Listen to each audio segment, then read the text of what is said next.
하나님의 말씀 요한복음 13장 18절부터 30절 말씀입니다. 내가 너희 모두를 가리켜 말하는 것이 아니니라. 나는 내가 택한 자들이 누구인지 알미라. 그러나 내 떡을 먹는 자가 내게 발꿈치를 들었다 한 성경을 응하게 하려는 것이니라. 지금부터 일이 일어나기 전에 미리 너희에게 일러둠은 일이 일어날 때에 내가 그인 줄 너희가 믿게 하려 함이로라. 내가 진실로 진실로 너희에게 이르노니 내가 보낸 자를 영접하는 자는 나를 영접하는 것이요 나를 영접하는 자는 나를 보내신 이를 영접하는 것이니라. 예수께서 이 말씀을 하시고 심령이 괴로워 증언하여 이르시되 내가 진실로 진실로 너희에게 이르노니 너희 중 하나가 나를 팔리라 하시니 제자들이 서로 보며 누구에게 대하여 말씀하시는지 의심하더라. 예수의 제자 중 하나 곧 그가 사랑하시는 자가 예수의 품에 의지하여 누웠는지라. 시몬 베드로가 머릿짓을 하여 말하되 말씀하신 자가 누구인지 말하라 하니 그가 예수의 가슴에 그대로 의지하여 말하되 주여 누구니까. 예수께서 대답하시되 내가 떡 한 조각을 적셔다 주는 자가 그니라 하시고 곧 한 조각을 적셔서 가룟 시몬의 아들 유다에게 주시니 조각을 받은 후 곧 사탄이 그 속에 들어간지라. 이에 예수께서 유다에게 이르시되 내가 하는 일을 속히 하라 하시니 이 말씀을 무슨 뜻으로 하셨는지 그 앉은 자 중에 아는 자가 없고 어떤 이들은 유다가 돈깨를 맡았으므로 명절에 우리가 쓸 물건을 사라 하시는지 혹은 가난한 자들에게 무엇을 주라 하시는 줄로 생각하더라. 유다가 그 조각을 받고 곧 나가니 밤이라라. 아멘. 오늘 본문은 가룟 유다가 결국 예수님을 떠나는 장면을 보여주고 있습니다. 예수님은 가룟 유다가 자신을 배반할 것을 아셨음에도 불구하고 가룟 유다를 향해 사랑을 끝까지 보이셨죠. 이런 주님의 사랑은 가룟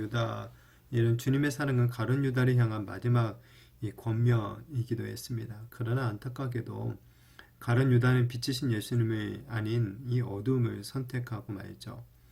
예수님은 시편 41편 9절 말씀을 인용하시면서 제자들 중에 배신자가 나올 것을 성취한다라는 그런 말씀을 하십니다.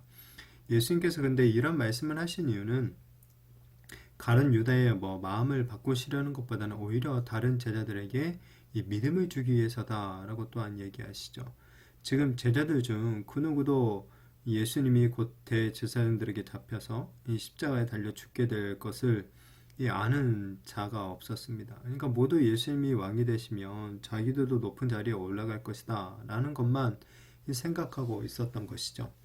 이런 이제 기대 가운데, 이런 어떤 상태 가운데서 예수님이 잡히시고 이 십자가에 달려 돌아가시게 되면서 제자들의 믿음이 떨어질 가능성이 높다라는 것을 주님께서 미리 아셨던 것이죠. 그래서 지금 미리 예수님이 배반당할 것을 예언해 주심으로 인해서 나중에 제자들이 예수님께서 실제 붙잡히시는 것을 보면서 오히려 예수님이 그 구약에서 말한 메시아가 되시는구나 라는 것을 믿을 수 있도록, 다시 믿음이 생겨날 수 있도록 지금 조치를 취해 놓으신 것이죠. 이것은 이제 주님은 마음에 괴로워하시면서 제자들 중 한 명이 자신을 배반할 것이다 라고 말씀하십니다. 만약에 예수님이 가룟 유다를 사랑하지 않으셨다면 이런 마음의 괴로움도 없으셨을 것입니다. 예수님은 마음이 괴로우실 정도로 자신을 배반할 가룟 유다를 끝까지 사랑하셨고 또한 모두 예수님 버리고 도망할 이 다른 제자들 또한 끝까지 사랑하셨던 것이죠. 그러나 제자들 사이에는 이런 예수님의 사랑이 없어 보입니다. 그러니까 서로를 향한 사랑이 없는 거죠. 오히려 예수님의 말씀에 서로를 향해서 이 의심의 눈초리를 보내고 있습니다. 그만큼 서로에 대한 신뢰가 없는 것이죠. 또한 다른 복음서에서는 예수님 향해 제자들이 각각 나는 아니지요 라고 묻는 모습이 나옵니다. 자신이 배반자가 아님을 확인받고 싶어 하는 거죠. 아마 이제 가룟 유다도 자신이 배반자가 아님을 이렇게 확인받고 아마 그렇게 아니다라는 것을 드러내고자 했을 것입니다. 베드로는 이제 계속해서 배신자를 색출하려고 하죠. 그래서 예수님 품에 누워 식사를 하던 이 제자를 통해 예수님께 그 배신자가 누구인지를 알아내려고 합니다.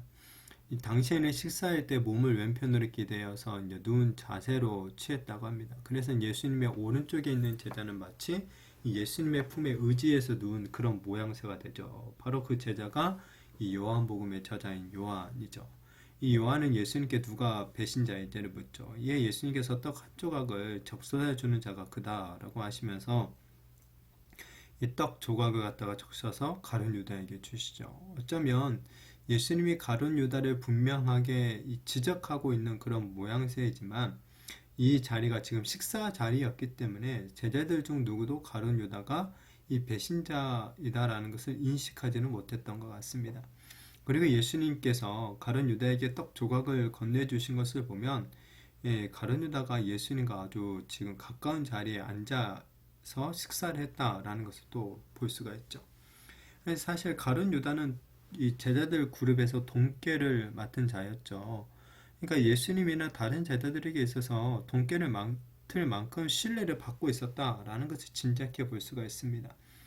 처음부터 가룟 유다가 예수님을 배반하려고 마음을 먹지는 아마 않았을 것입니다. 어쩌면 처음에는 그도 뭐 좀 기대를 가지고 뭐 예수님이 유다를 구원해 주실 것에 대한 어떤 기대를 가지고 예수님을 사랑하고 존경했을 수도 있습니다. 그러나 자기가 생각한 메시아와 예수님의 이 실제 모습이 점점 다르다라는 것을 느끼면서 그 신뢰를 이용해서 결국 자신의 이득을 취하는 이런 배반을 하게 되는 것이죠.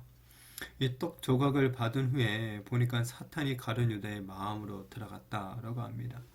예수님이 주신 떡 조각은 가룟 유다를 향한 예수님의 마지막 사랑이자 호의였죠. 그러나 가룟 유다는 마음을 돌이키지 않죠. 오히려 사탄의 지배 아래로 더 들어가고 있습니다. 이에 이 주님은 가룟 유다에게 그가 하는 일을 속히 하라라고 또한 말씀하시죠. 예수님과 가룟 유다 사이의 이런 대화를 제자들은 들었지만 이해하지는 못합니다.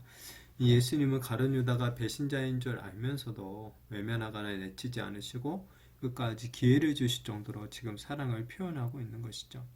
그러나 가룟 유다는 그런 예수님의 사랑을 결국 저버리죠. 그리고 어둠으로 나아가 버립니다. 이 30절에 보니까 유다가 그 조각을 받고 곧 나가니 밤이러라 라고 말을 하고 있죠. 이 밤이다 라는 어떤 시간적인 배경을 말해주기도 하지만 이것은 또한 가룟 유다가 빛에 속한 자가 아니라 어둠에 속한 자였다라는 것을 표현해 주는 말이기도 합니다. 이 가룟 유다는 예수님의 제자로서 3년이나 예수님과 함께 했지만 그는 어둠 속에서 살아왔었고 또 더 깊은 어둠 속으로 지금 내려가고 있는 거죠. 끝내 빛이 아니라 어둠을 선택하여서 스스로 멸망으로 나아가고 만 것입니다. 오늘 이 빛을 거부하고 어둠을 선택한 가룟 유다의 모습은 이 죄인의 안타까운 종말의 모습을 보여주고 있습니다. 가룟 유다는 끝까지 주님을 향해 마음의 문을 열지 않은 것이죠. 그래서 대신 그의 마음에 이 사탄이 들어오게 되었고 영원한 어둠으로 나아가고 말았던 것입니다. 우리가 예수님의 그 사랑에 대해서 마음의 문을 열고 예수님을 영접하게 되었다는 것, 이것이 얼마나 참 놀랍고 큰 은혜인지를 이 가룟 유다의 모습을 통해 오히려 우리가 다시 한번 깨닫게 되는 것 같습니다. 그렇지만 또한 이 예수님과 오랫동안 함께 했었고 심지어는 주님이 주시는 이 떡을 받았음에도 불구하고 결국에는 캄캄한 어둠으로 스스로 나가버린 이 가룟 유다의 모습을 우리는 반면교사로 삼아야 되겠죠. 솔직히 우리도 가룟 유다처럼 언제나 배반할 가능성이 많은 존재들입니다. 그러나 이런 우리를 향한 주님의 은혜와 사랑이 더 크기 때문에 우리가 주님을 향한 믿음을 유지하며 살아갈 수가 있는 것이죠. 그러니 따라서 우리는 우리 자신을 과신해야 되는 것이 아니라 더욱 우리를 지켜주시는 그 주님의 사랑을 의지하며 이 간구하며 나아가는 그런 사람들이 되어야 할 것입니다. 그래야 해서 우리를 끝까지 사랑하시는 우리 예수님을 우리도 끝까지 떠나지 않고 주님과 정말 함께하는 영원토록 함께하는 저와 우리 성도님들이 되시기를 예수님의 이름으로 축복합니다.